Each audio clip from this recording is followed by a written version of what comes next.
Hello, Colts fans, and we're sorry. I'm not sorry.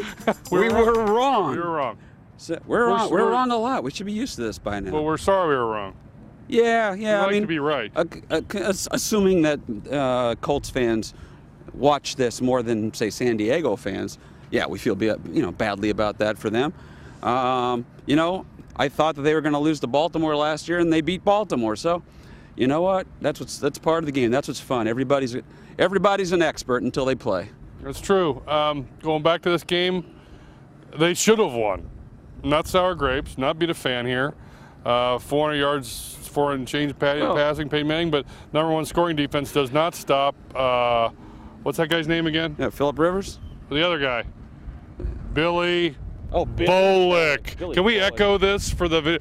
Bolick. It's unbelievable to face a San Diego team that really had a tough game last week against Tennessee, and then they come in here. Antonio Gates is playing on one foot. Yep. LaDainian Tomlinson is gone after 7 carries. Yep.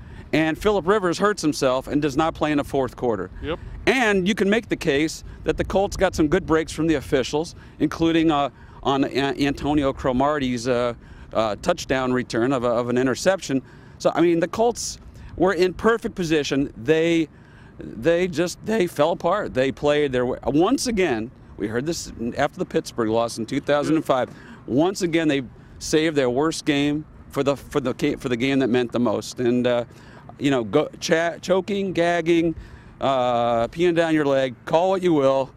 I know that he's going to edit that right out, but I like that. They played a miserable game where they had every advantage, and it's inexcusable. And give San Diego a ton of credit. Yep. I thought Phillip Rivers played. That was a coming of age performance from Phillip Rivers. I thought he was phenomenal, along with Darren Sproles and Vincent Jackson and a bunch of other guys I'd never heard of until yesterday.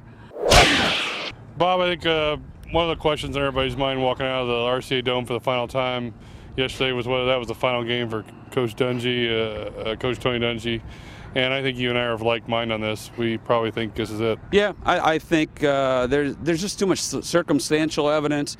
And also, having gotten to know him a little bit over the years, I think both of us understand that with Tony, he feels like, his life, I think he's prepared to take his life in a different direction. He's a deeply religious man. We know that, very spiritual. And I think, I think he's going to take some time and pray about it and talk to his wife and family about it.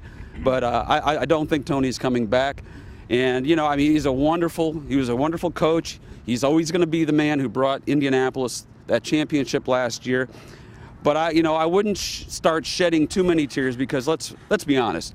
Most coaches could come here with this talent and win double-digit games every single season, get to the playoffs. So Tony has done a really good job, but I still feel like they're kind of the Atlanta Braves of the NFL. I mean, to have had 5 straight 12-win-plus seasons and walk away with 1 Super Bowl, it's great to win that 1 championship, but I think this team could have done more.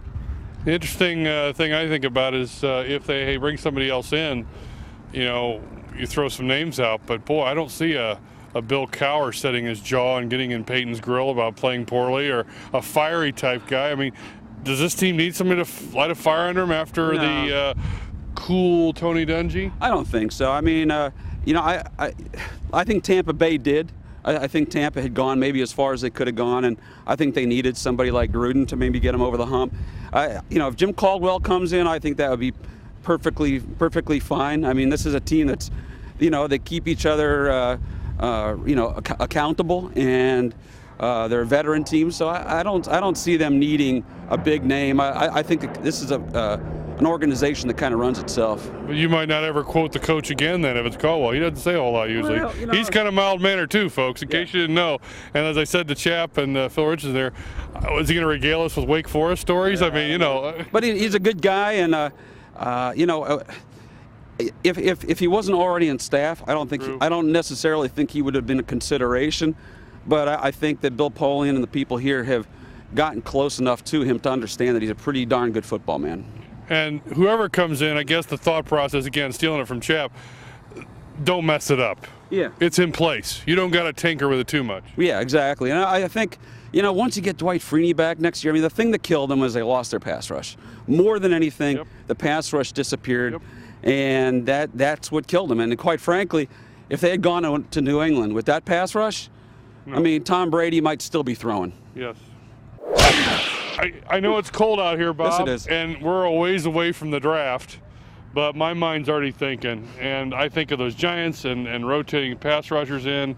I think of the Colts and how losing a great pass rusher hurt them so much.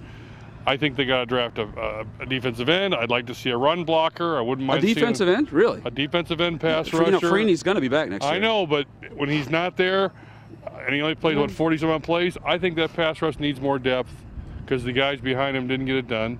And without Freeney, you didn't see much of Mathis. Yeah, I think that probably makes sense. A run blocker and maybe a new nickel back, maybe a new backup running back. I don't know. What's your short list? I'm starting to think a backup running back is going to be key. I like Kenton Keith. He did not play well in the playoff game. I don't think you get rid of him because he didn't play well in one game, but I think we saw Joseph Adaya. He wasn't the same running back in the second half of the season, and I don't know if he just got worn down or whatever, but he was a better running back last year down the stretch when he had Dominique Rhodes to spell him. So I think they need another backup running back. I think maybe you think about backup defensive lineman. I was going to say quarterback. There you go. But they just gave him a contract extension, Jim Sorgi. So they did. He has security. So I think their defense is going to be fine next year. If Booger comes back, as long as he's not a casual, you think he'll be a salary cap? I'm telling you, all right, let's argue. No, it's not allowed to argue. It could be. You're right. They might bring him back, but But Freeney will be back, and you're right. I do think they need more defensive linemen. More defensive ends. You've brought me around to your way of thinking, which scares the hell out of me. You're stressed. You're doing a lot these days. Yeah, I'm multimedia. I'd be remiss if I didn't mention in a final video cast of the season, Marvin, and maybe a wide receiver. Yeah, I'm sorry. Don't get mad. It's time. It's time to start looking for Marvin's replacement. I said it. There. He said it. Time to start looking. And maybe Gonzalez gets more of a role next year. Yeah, in the slot, I would agree, and maybe another tight end. Maybe. Well, folks, we're gonna wrap this one up here from. Well, we're not in Arizona, are we? No, I guess we end up in Indy, and it's cold, and it's time now for Bob's final thought. As bad as you may feel, my friends, there's always the Pacers. We'll catch you later. Hopefully next season.